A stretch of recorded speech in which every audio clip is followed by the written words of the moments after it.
always love I always love these. I feel like my webinar thing's talking to me. Okay, we're good to start.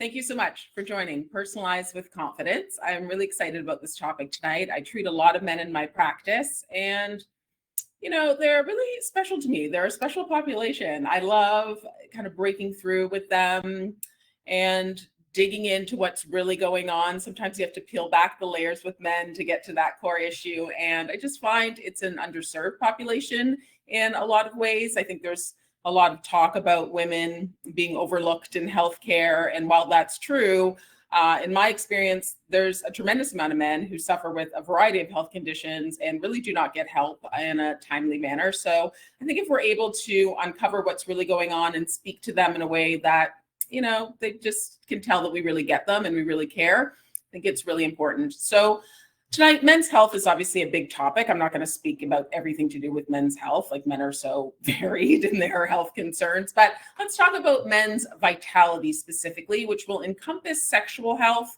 But I think what you'll see in this conversation is that there are so many different ins to help a man with his overall energy, how he feels, his mood, his sexual health, testosterone production. So that's what I'm going to chat with you guys about tonight.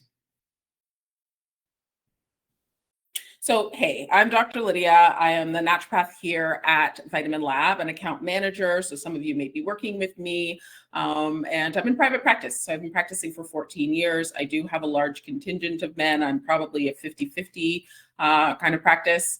And I ask men about their sexual health and about how they feel, about their mood. I get in there and I ask the questions that they don't really want me to ask because I think it's important. And if I don't ask, they may not tell me. So we're going to talk about that tonight and just sort of the tips and tricks that I use from a natural health perspective to promote appropriate testosterone production. So I don't prescribe testosterone in my practice. It's just not within my scope as a naturopath in Ontario. So I'm not going to talk about the hormone prescribing piece of things. That doesn't mean that I don't think it's helpful, but I think there's a lot that we can do to support endogenous testosterone production. And we're going to talk about that tonight and all the different pathways that feed into it. It's going to make a lot of sense to you. And you're going to realize that a lot of what you're doing supports testosterone production without really trying and having to force it. So I always like to start with why. So why are we doing this? For starters, men take supplements. So there's sometimes a thought that really women are pushing the natural health field forward, but I don't think that's necessarily the case all in all. Like women, yes, they're more likely to take supplements, but men are actually more likely to spend money on supplements.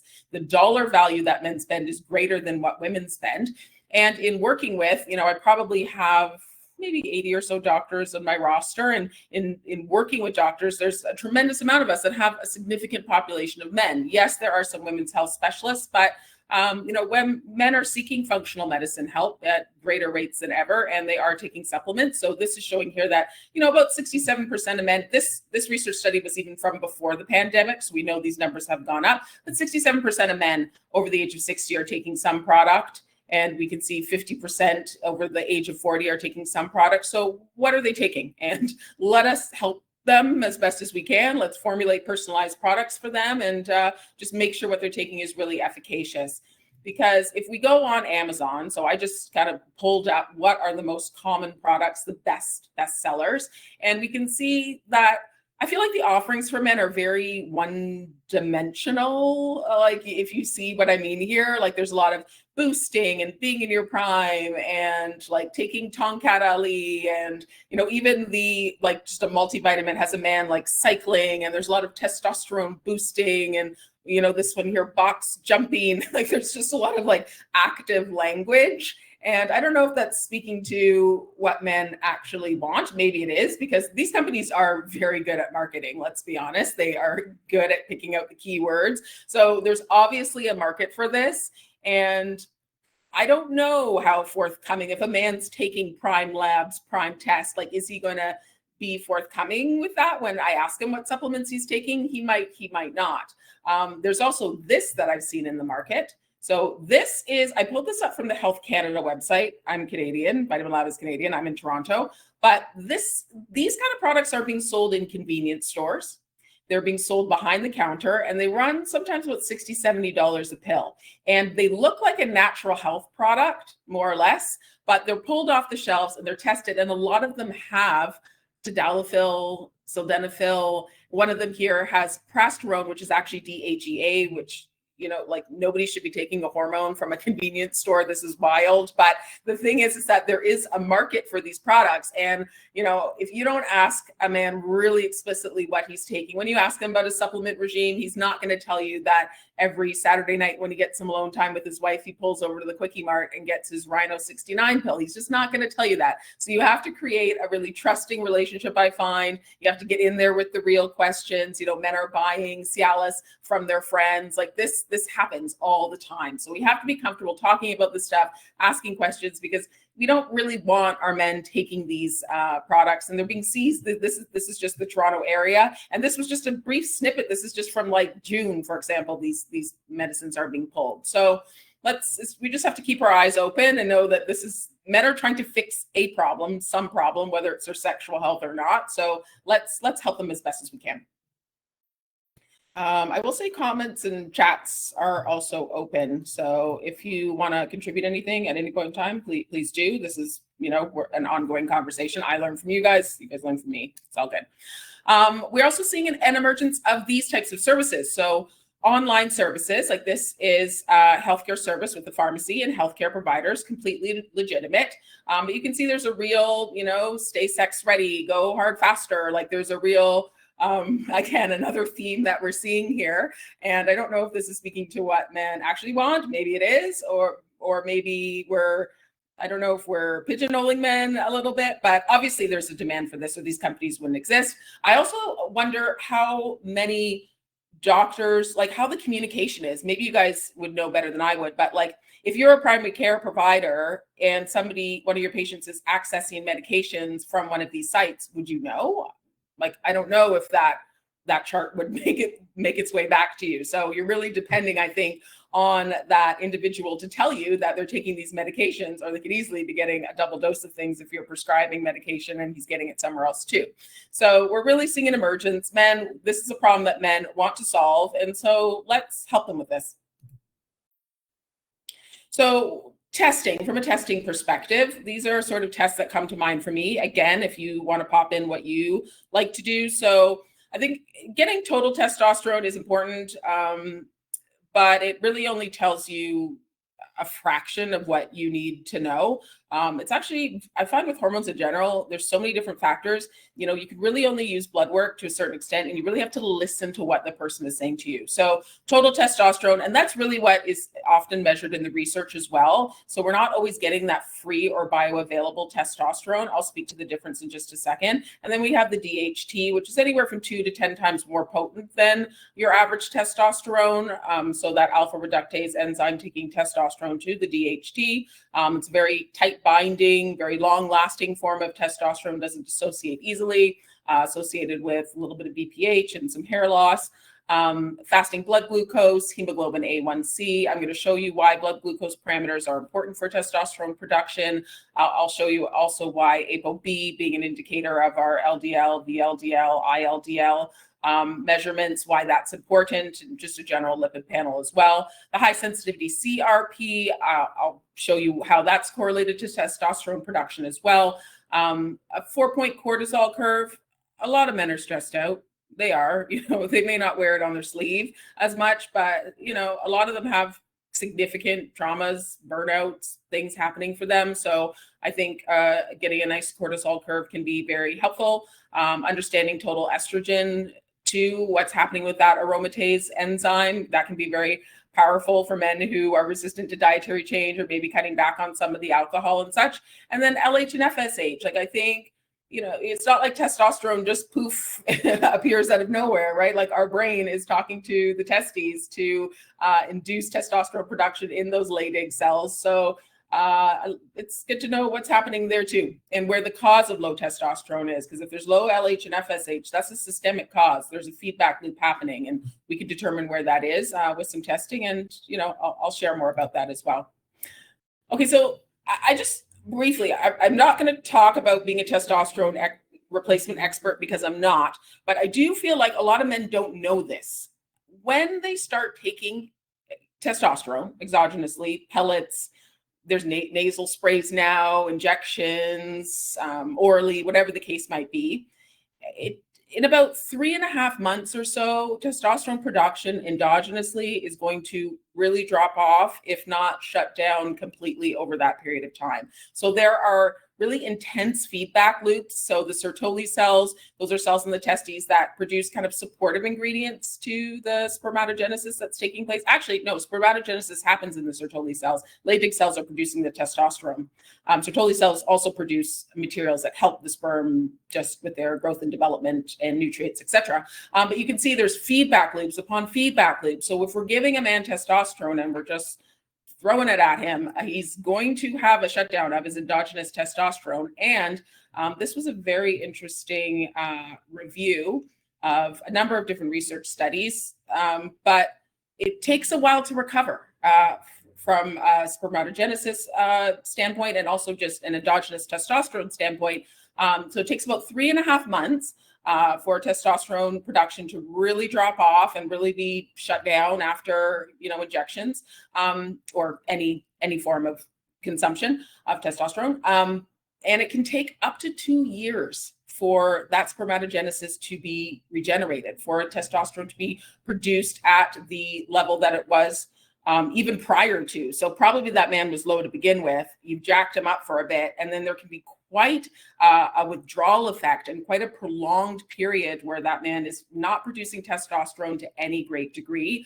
I think the average time to restoration in this study was somewhere between 4 and 6 months to where it came back to 100%, but they didn't see 100% of study participants get their testosterone back until 2 years. So that's a really long time. And I think we should probably consider that in men who are struggling with fertility, if they ever used testosterone in the past as an anabolic aid. And again, they may not be too forthcoming with that because it may not have been legal.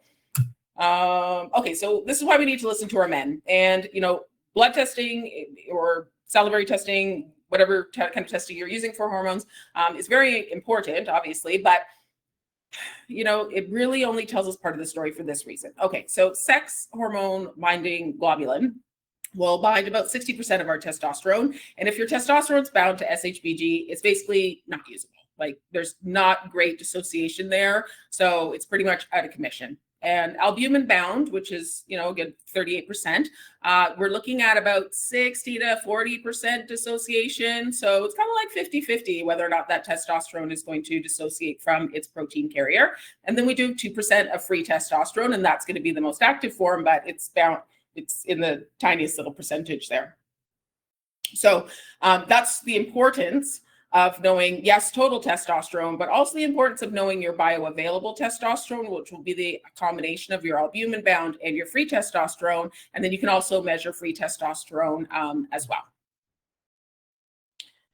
And okay, I always so when we're talking about hormones, it's so important to understand that we're not just measuring the hormones floating around in the blood. They have real impacts at the DNA level. And so it's really impossible for us to know what's happening in this whole entire chain because, yes, testosterone diffuses fairly easily into the cell being lipophilic, but we also have that 5-alpha reductase enzyme, which is impacted by dietary factors like alcohol and like high sugar foods and things of that nature will reduce 5-alpha reductase. And it feels sort of like reductionist to just be like alcohol and sugar and trans fats and stuff that we've all heard before is not healthy foods. But then you read the research and you're like, oh, there is actually research that these foods having high blood glucose reduces the effect of this enzyme. So that's really converting it to that very potent DHT. The HSP there are heat shock proteins. So if the body is really stressed, the androgen receptor, that's the orange piece there, it doesn't dissociate as well from the heat shock proteins because there's just more of them to bind. So when we reduce those stressors, you're more likely to have androgen receptors that are open to receiving the DHT. And then the androgen receptors with the testosterone has to attach to the androgen response element in the DNA, and that DNA has to be not damaged, functioning properly, all of that stuff. So we can see that it's not like, yes, we can test testosterone in the blood, but we're only getting a little snippet of the story just because there's so many different pathways to get that testosterone to actually be making effects at that DNA level. So that's why we need to listen to our men and see how they feel. And we can't take a cookie cutter approach to things. And even when lab work comes back normal, if we can augment things and help things and use our clinical reasoning, we should do that. And we can do that. Increases the activity of, I'm going to come back to that question. Yeah. You are talking about 5-alpha reductase? Yeah. So really good increases of 5-alpha reductase are zinc and magnesium. They really help with the structural proteins that support that conversion, but also the receptor proteins. So zinc and magnesium deficiencies are basically a disaster for all of those carrier proteins, but that process is very sensitive to a lack of zinc and magnesium. Okay, so erectile dysfunction as a canary in the coal mine. So a lot of times I think erectile dysfunction gets linked to low testosterone really easily, like, oh, his testosterone must be low.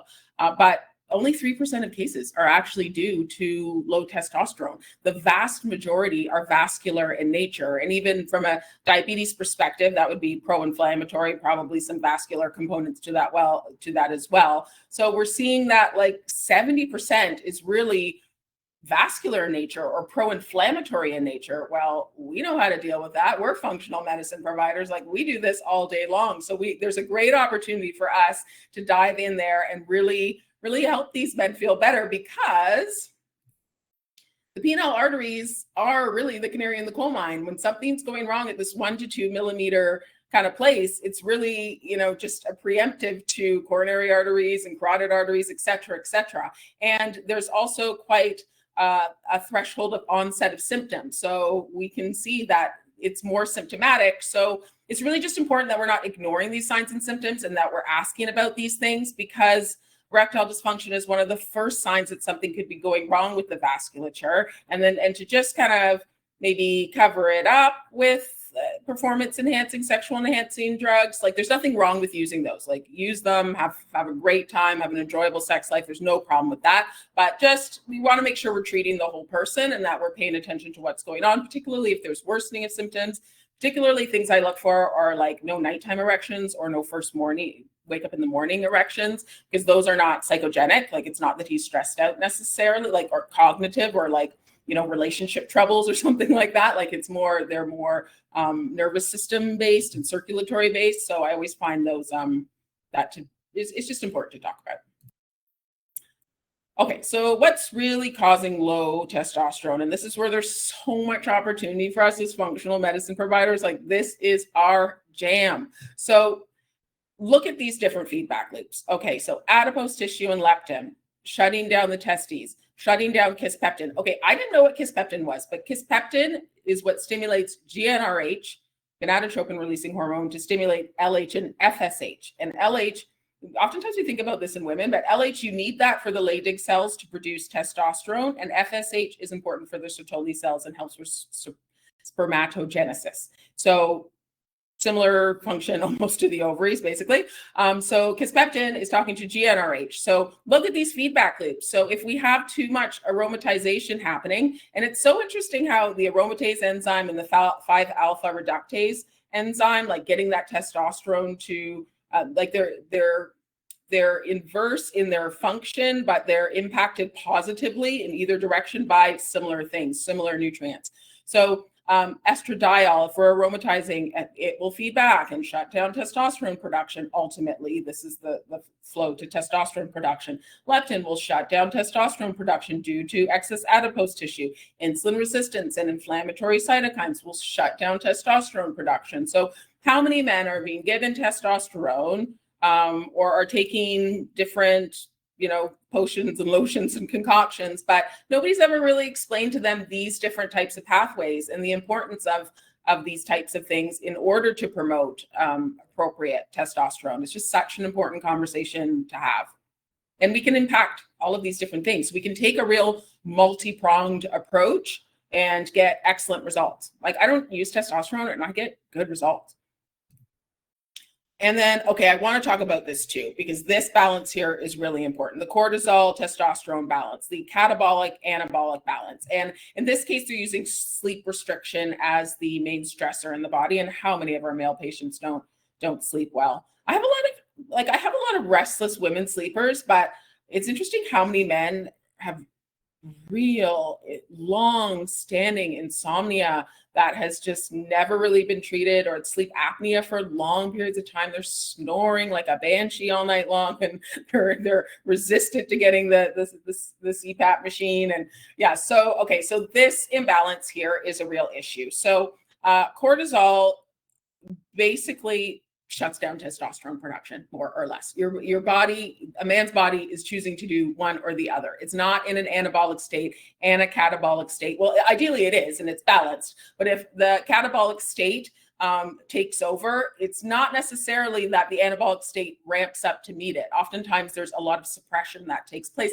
And that kind of makes sense. If the body's in a very stressed out state, is it really prioritizing fertility? Like, that's neither the case for women or men. So we can see that here. So another great reason to be testing cortisol in our male patients. This was an interesting study of 300 different men. And I really want to point out, okay, so 150 had type 2 diabetes, and then we have our healthy controls. And there's a lot of statistically significant results here with p-values that are quite low, so not due to chance. So what we're looking at here is differences in blood pressure. These units here are Canadian units. So for you American peeps, these, not necessarily the milligrams of mercury, that'll be fine, but the testosterone in nanomoles, and you guys use nanograms per deciliter, if I'm not mistaken. So, but what we're seeing are statistically significant differences in FSH, LH, testosterone in men who have type 2 diabetes versus not, as well as the hemoglobin A1C and the fasting blood glucose. Again, these units are Canadian units, or British, kind of everywhere else but the US. You guys always love to do different types of units. I don't know why. Feet and inches and miles. I don't know why, but it's just a thing. So we can see statistically different situations of testosterone here. And then the high sensitivity CRP, I said we'd talk about that. So we can see with moderate to severe erectile dysfunction, much more likely to have high sensitivity CRP levels that are high, deranged, indicating inflammation. Similar thing with ApoB. So in this study, they said that it showed an inverse relationship between testosterone and ApoB, being a marker of LDL, VLDL, ILDL, basically inappropriate cholesterols, ApoB. So what it's postulating here is that low testosterone plays a role in atherosclerosis, but I don't know, it's very chicken and egg to me. Like, how do we know what came first, more or less, right? But these were hypogonadal men who were studied. So in this case, maybe it was the low testosterone that came first. So these are all different areas that we can really help men produce appropriate testosterone. And if they're experiencing low testosterone, we can also do a lot to protect their cardiovascular system and some of the downstream effects. So really, when we're looking at all these different pieces, we're listening to our men, we're running our appropriate tests, and we're formulating personalized supplements, because that is what we do at Vitamin Lab and what you're doing as our practitioner. Oh, thank you. Thank you very much for your comment there. So we're using our listening skills, our prioritization abilities, our empathy, our instincts. Like, we're using really the art of medicine, which I love and I think keeps our job exciting and interesting. You know, none of us wants to just be a robot at work. Like, that's not exciting for us. You know, we did too much school and had too many bills for that. And then we have the science of medicine. So we're integrating our research. We're looking at our lab tests and, you know, imaging studies if appropriate, right? So, and then if we're combining those two and making personalized supplements, like, we're just killing it. Like, you're just rocking it. And then, you know, and I will say that in our patient population, we do have a lot of practitioners that treat men, because men like feeling, and again, I'm generalizing saying men, obviously this is just not all men, but they like feeling like they're on the cutting edge. They want the newest technology. They want that personalized supplement that they're taking. That's really, they like the lab work, the numbers and stuff like that. Women do too, but I find our product we have a lot of success with men, and they build big products too with lots of different ingredients, and it's very cool to see the differences. Okay, so questions to ask men.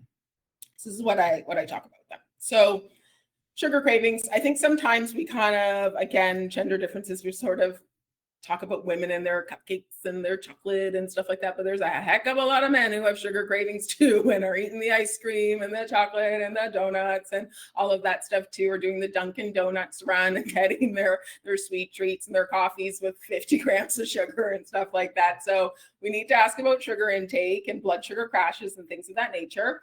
I always like to ask about my high antioxidant foods, your dark greens, your spices, your dark chocolates, your berries, pomegranates, things of that nature. Those are kind of like the top ones for me that I always ask about. Onions and garlic. I usually ask about that too. Do you cook with onions and garlic? It's such a shame to me when people are using onion powder and garlic powder. I'm like, you're really, A, you're missing out on a lot of good cooking flavors, and B, there's so many antioxidants and like good nutrients there. So I always ask about that. Ask about sleep. I want him to be sleeping like a baby. And I like to ask about kind of the low grade stressors. Like in this case, I used traffic, because it's not something that people really talk about. Like nobody's really like, oh, traffic is ruining my life, right? But if you live in Toronto, I'm sure if you're in a major city, it's probably this. If you're in Los Angeles or Chicago or whatever the case might be, certainly New Jersey, New York, like you can be spending 2 hours a day in the car and like gridlock, holding on for dear life, like just hating your life. So I always like to ask about low grade stressors. How do you get along with your boss? Like, do you have a good relationship with your family? Or I sometimes ask about financial things. Like, it's not like I'm a financial planner, but it's a significant stress. If people can't pay their mortgage, like they're not, that will tank your testosterone like no tomorrow. We like to talk about nutrient deficiencies. So we have a lot of great testing partners. Some of you may be using our Cell Science Systems or IGS, Integrated Genetic Solutions, or Genova's micronutrient panel. If you're not using any of our partners and you have questions about it, just email me or Carolina, your account manager, and we can get you hooked up if you're interested in micronutrient testing. Because as we talked about, magnesium and zinc are really important for the integrity of really all receptors, because they're involved in protein folding, basically. So it's like, is that receptor going to be shaped? So micronutrient testing is very important. And then I always like to know, like, who are men talking to? Because there's a lot of men that keep their feelings really close to their chest, but have significant things going on. Like what comes up for me, I had this patient 2 weeks ago, and he had two things. So he comes in, his mom actually brought him in, and he wasn't expecting to come in. And then he ends up sitting with me, and she brought him in for an appointment, and he wasn't expecting it. So I'm like, okay, I have to talk to this dude for an hour. Okay, I'm going to figure this out. And he's like, not really wanting to be there, but we're like, you know what? I'm going to do this. I'm getting in there. So what it turned out, and he had all the classic symptoms of low testosterone and cortisol dysregulation. And when I tested him, his testosterone was really mediocre, but his cortisol curve was a disaster. Like it didn't have that nice peak and the nice kind of slope downwards into sleep time. It was kind of like a lackluster peak, and it was pretty flat. And then kind of had a weird peak at the end, like that second wind before bed, which is such a disaster. It's like people are wired but tired at that end of the day. I hate it when I see that little peak of cortisol. I'm like, darn it, I need you to go to bed a little bit earlier. But like his life was such that he was a real genius at data systems. I'll just say that. And his company had him on contract for 10 years. So he never knew whether or not he was going to have actual job security, or if at any moment he could be let go. And he was like really top of his game. Like the entire team would fall apart without him, like 10 years of like deep data science work. And then I was asking him about his family history. And, I asked him, what's going on with your mom? Clearly you're very close to your mom. She brought you into the appointment and you're 40 years old. But his dad, he didn't know his dad. And he was kind of quiet about it. And then he said, my dad didn't want me. And I asked him, what did he mean by that? And he said, he's from Jamaica. And he said that his mom took him to Jamaica when he was 7. And they went and visited his dad. And his dad said, basically, get the boy off my doorstep. Like, I don't know him. He's not part of my family. And then she took him to the grandmother's house, the father's mother's house, and she said the exact same thing, just complete rejection. He's not a part of my family. And this man is telling me the story says he doesn't talk about, he didn't talk about this very much. I don't know that he really talks about it with any healthcare provider. And I could see like the tears where like men kind of get this misty look, like they won't really cry, but they kind of get like a red kind of ring, like it's just misty. I don't know if you talk to a lot of men in emotional ways, you can see it. And it was just right there at the surface, you know, and it's just, he went right back to being that 7 or 8 year old little boy who was just rejected in such a terrible manner by his dad and his grandmother. And it was just so right there. And like the combination of that sort of deep hurt and rejection, and then also the troubles of just being a contractor for 10 years, like who wants to live like that? And, you know, you could make any excuse for him that he should have moved on and blah, blah, blah. But, you know, people, you know how people are, they don't change that easily, right? So he's sitting there and in his HPA axis was a mess. His cortisol was all over the place. So unless we're really asking those questions and like opening up the floor, and it's not that every man's gonna, you know, tell you his life story, but, you know, a lot of men are carrying stuff that we don't know about until we really ask, and they don't have anybody to talk to. So yeah, just sharing that. Okay, easy way to formulate. This is how I think about formulating. If I'm just formulating from scratch, I'm not using lab testing. If you have lab testing, like from our partners, it's easy. Bang, bang. You can put the formula right in the portal. You can do a couple edits and you're off to the races. But this is how we formulate. We're just starting from scratch. Okay, so my thinking on this, started from Chinese medicine. Because when I first started working for Vitamin Lab, I was like, how do people do this? How do people sit there in front of 250 different ingredients and decide what they want to pick in what doses? This is darn hard. So I kind of went back to, as a naturopath in Canada, we have a Chinese medicine background. We do acupuncture and such. So I don't know if you've ever seen a Chinese medicine herbalist, but this is it. Like, and the way they put together herbs is incredible.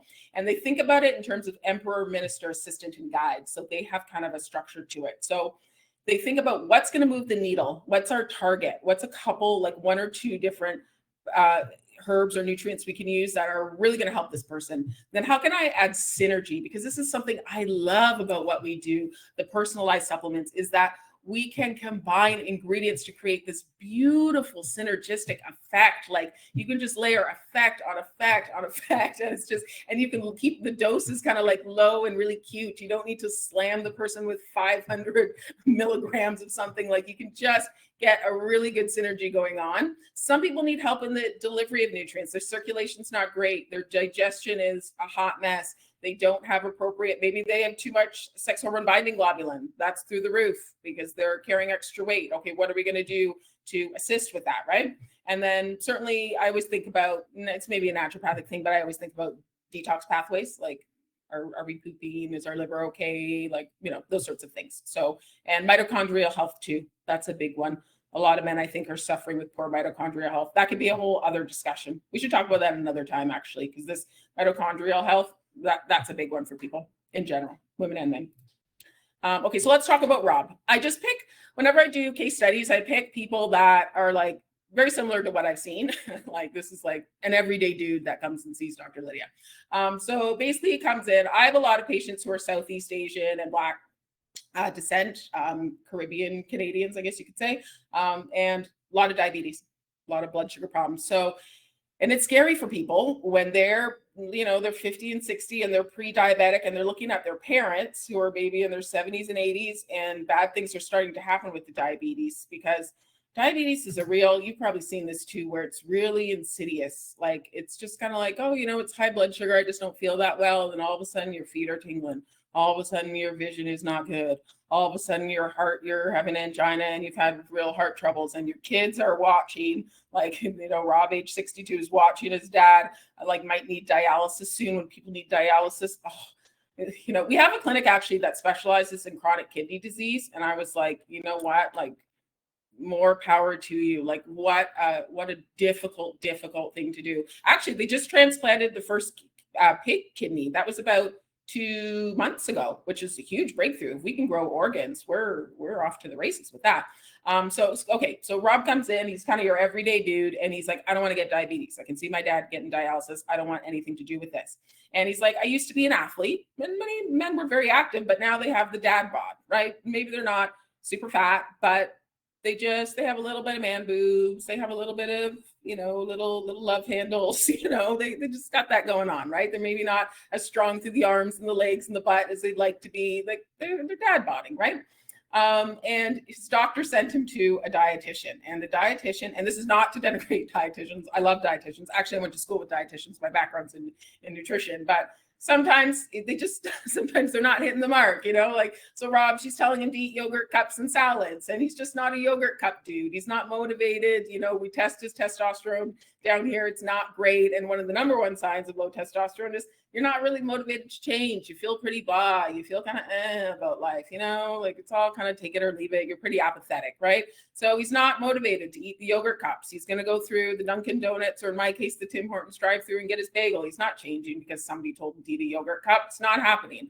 So, and he admitted, you know, because I asked, because I will ask, that sometimes his brother gives him Cialis, and, you know, he has a younger girlfriend and he wants to keep up. Okay, fair enough. I get it, bro. So his testosterone, I tried to use American units here as best as I could. So, you know, it's 450, like your normal range is 300 to 1,000, I think. So 450, he's in the normal range, but you know, that's not great. He's in the lower tertile there. And his bioavailable testosterone, normal range being 70 to 250 for you guys, you know, he's just barely in the normal range. So he's not testosterone deficient, but nobody's writing home about his testosterone. And he's certainly showing a lot of signs as to, but here's the thing, if we just give him testosterone, we're missing what could be causing the low testosterone, because that's really the canary in the coal mine. The fact that he needs Cialis is really showing that vascularity wise is not amazing. And we can see his dad's on dialysis, which that's a vascular issue happening in the kidneys, right? So we're going to help Rob. Okay, so let's formulate for Rob.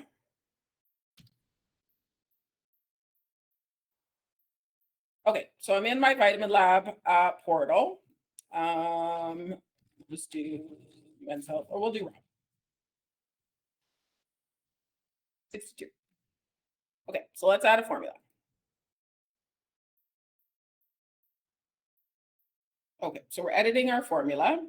I'm pretty sure most of you guys are familiar with the portal, but we're going to do a 90-day formula for him.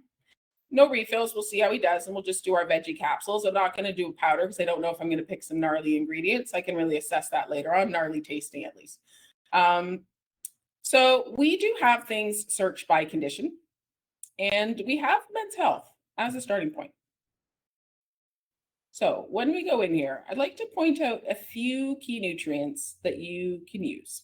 And I'd like to show actually a couple that are better for women. So I'll show you those. So for starters, anybody that you suspect has high sex hormone binding globulin, or if their free testosterone is okay, but their bioavailable testosterone is very low, you can help with the dissociation of testosterone from its carrier proteins, including albumin, which you're not really going to get testosterone away from SHBG. Once it's attached, it's pretty much lost.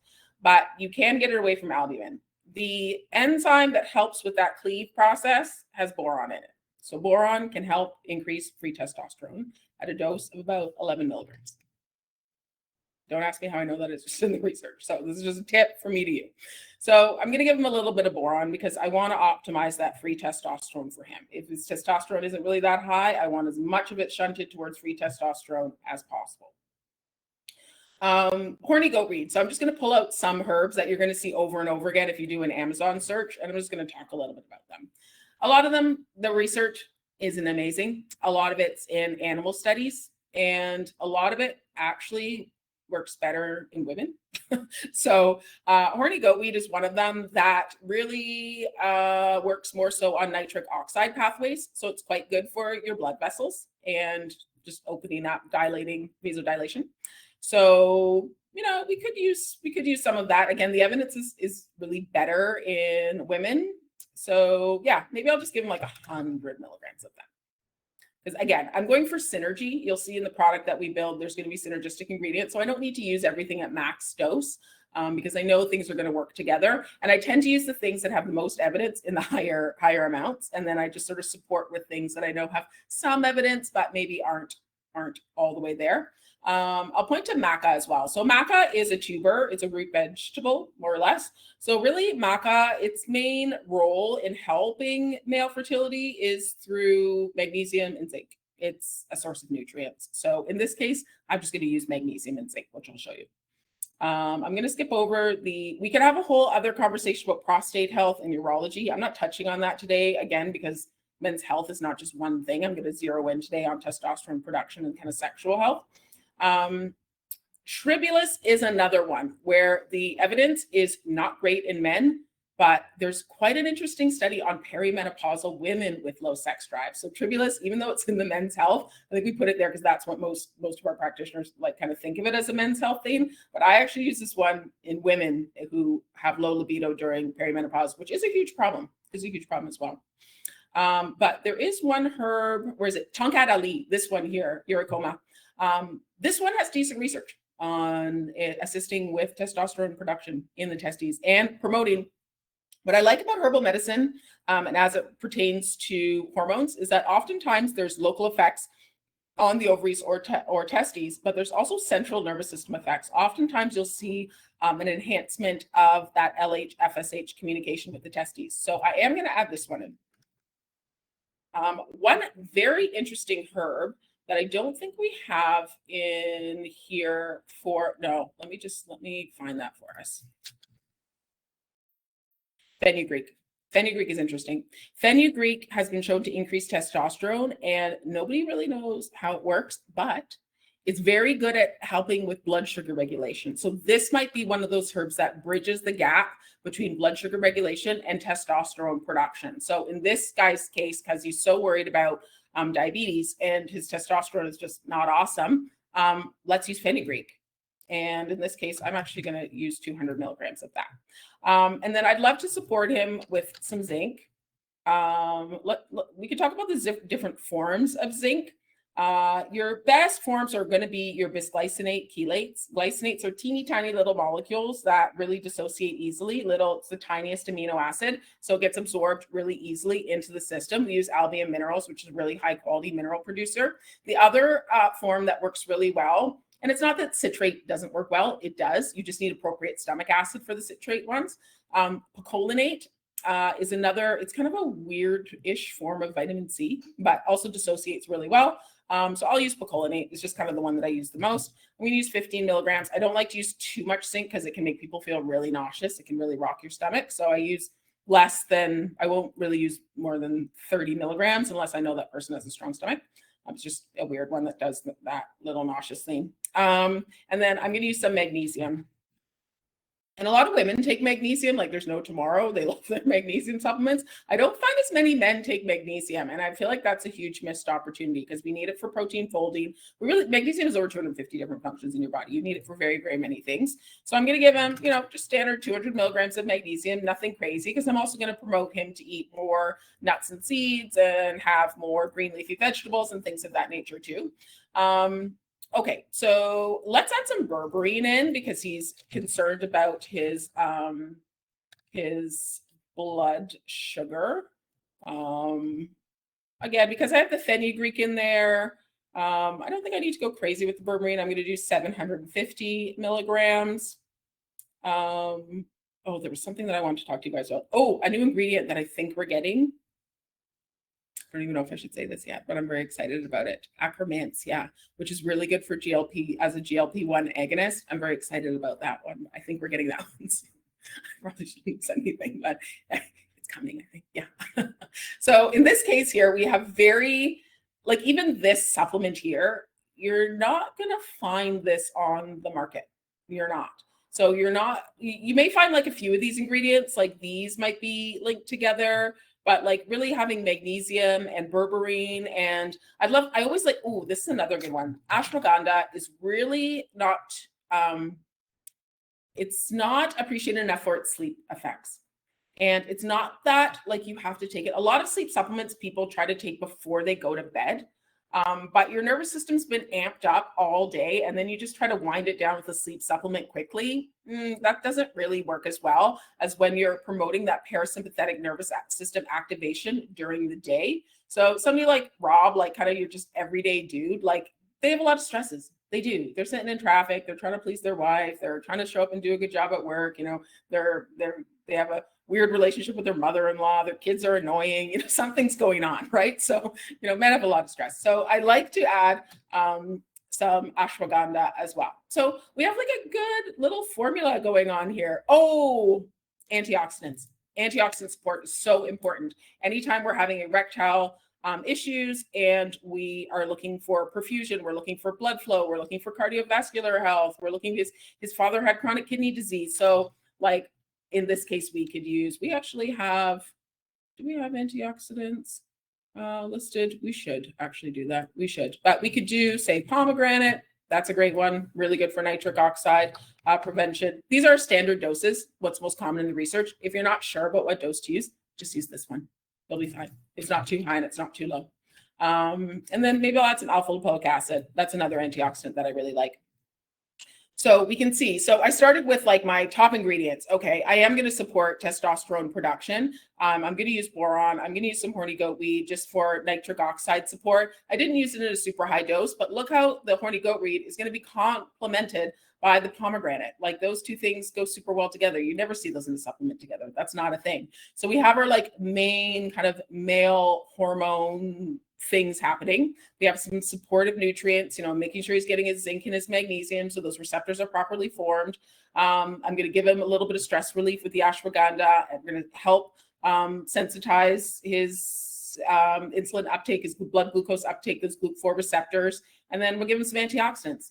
This is a great formula, and it didn't take that long to make. Like I'm talking to you and kind of doing it off the top of my head, but this is fine. $151 a month. You purchase it for this or resell it to him. 5 capsules a day. It's not unreasonable, and it's something really unique. Like he can Google this till the cows come home. He's not going to find a formula like this. And it's really because we heard what he was saying to us. We know he needs the antioxidant support. We know that he's concerned about his sexual health and function. He's also super concerned about his blood sugar. And let's just help him with a little bit of sleep support, a little bit of stress with the ashwagandha. So yeah, that's how I formulate. And if you ever want help formulating, talk to me. We can work on something. I can teach you how to do this if you're unsure, but a lot of you probably have your own ideas too, and ability to do this. So, okay, let's pop back over here. Okay, so we formulated for Rob.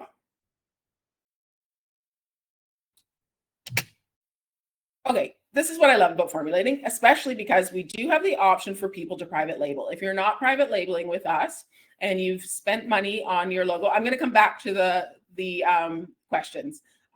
Too fast for, yes, there will be a replay, Margaret. Yeah, there will be, yes. And if you want me to recap anything, just reach out to me and that'll be fine. Do you find that men or women smell like maple syrup when taking certain doses of fenugreek? Oh, that's interesting.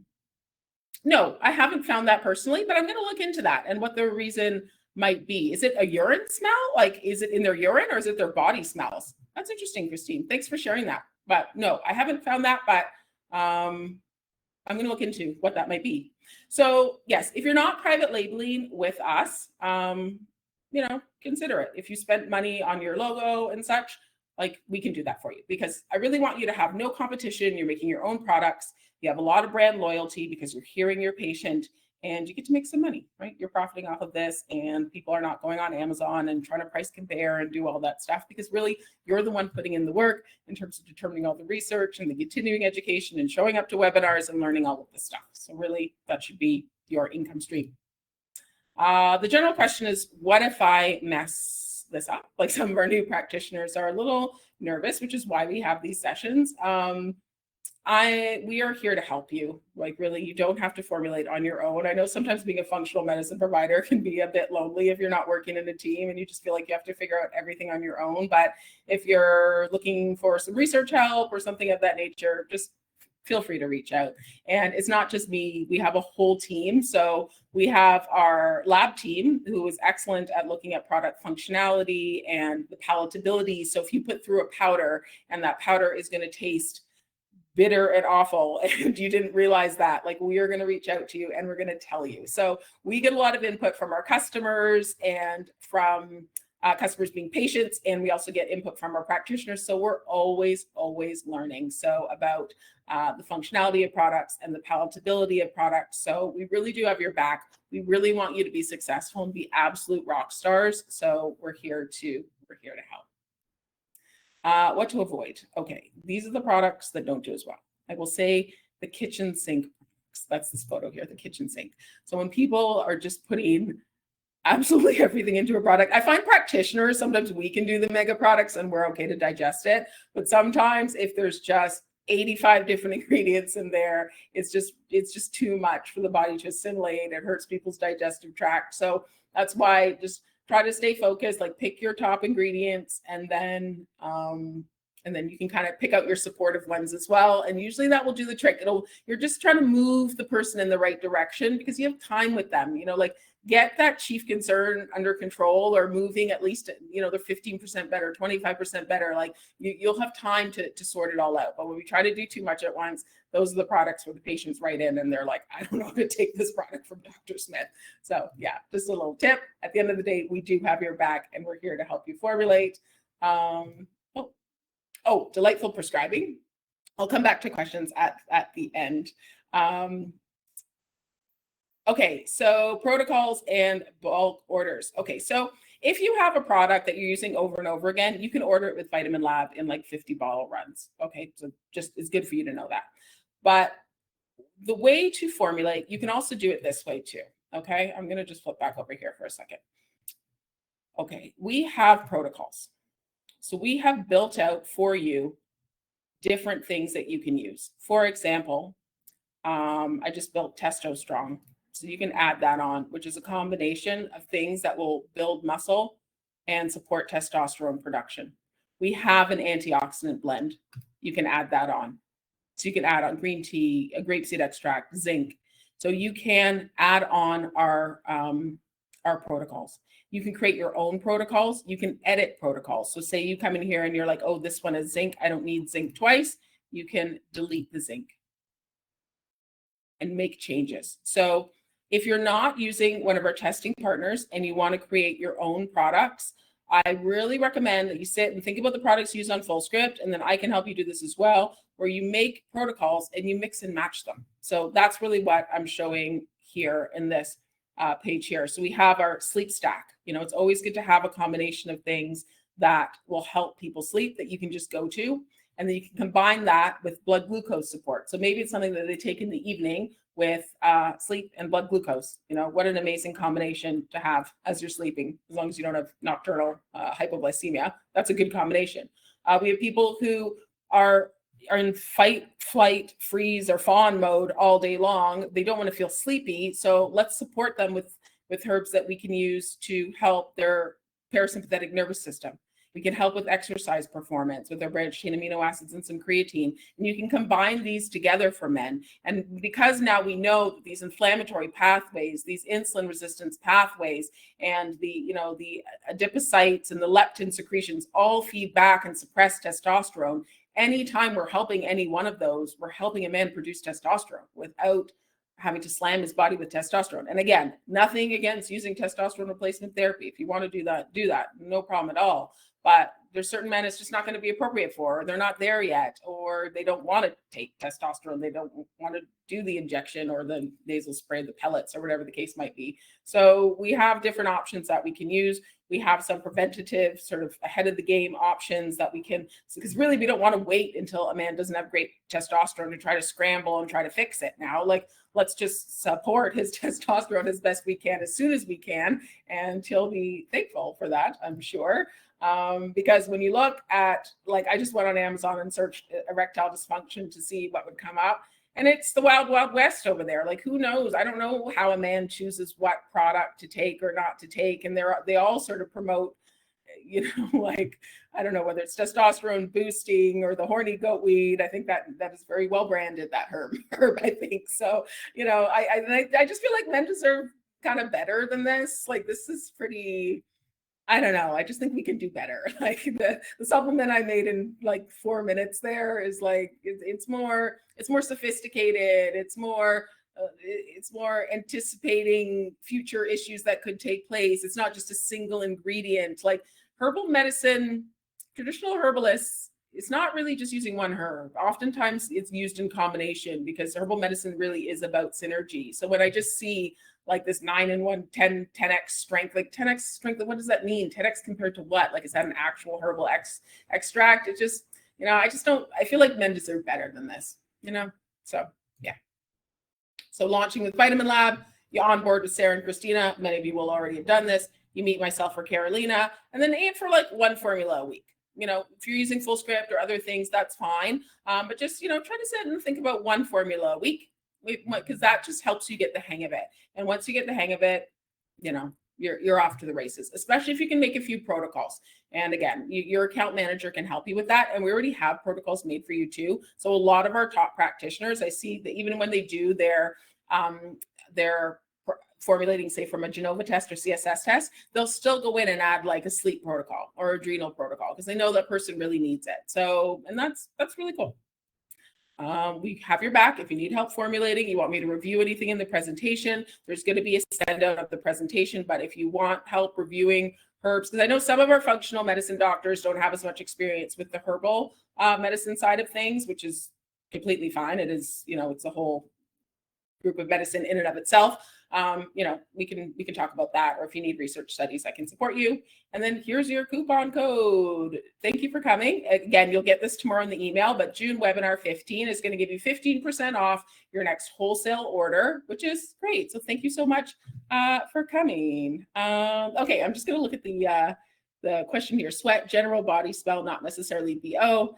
Holistic dog food. So I looked it up. When my service dog smelled like maple syrup, it's a thing, especially when you don't use many perfumes to cover it up, like on dogs. That is so interesting, Christine. Wow, I wonder if that's a sign of like a really potent fenugreek, actually, to have a little bit of that smell. I'm going to look that up and see what that could possibly be. So thank you for sharing that. I really appreciate that. Yes, and Margaret, yes, there will be a replay, and just reach out if you need any help. And yes, there will be a recording for sure. And thank you so much for coming today. I really appreciate it. And yeah, when we talked about all the enzymes, we're done. Have a wonderful night, everybody. We'll be back next month. I think I'm going to be talking about CSS panels and fatigue. That's what I'm going to be talking about. Just generalized fatigue, because how many patients come in and they're just darn tired, and it could be they're anemic. It could be they have thyroid problems. It could be they have no vitamin D. It could be they have something very, very serious going on. So we're going to talk about micronutrient testing and fatigue and different natural health treatments we can use for that non-specific symptom when we've done the appropriate investigation, of course. So thank you, everybody, for coming.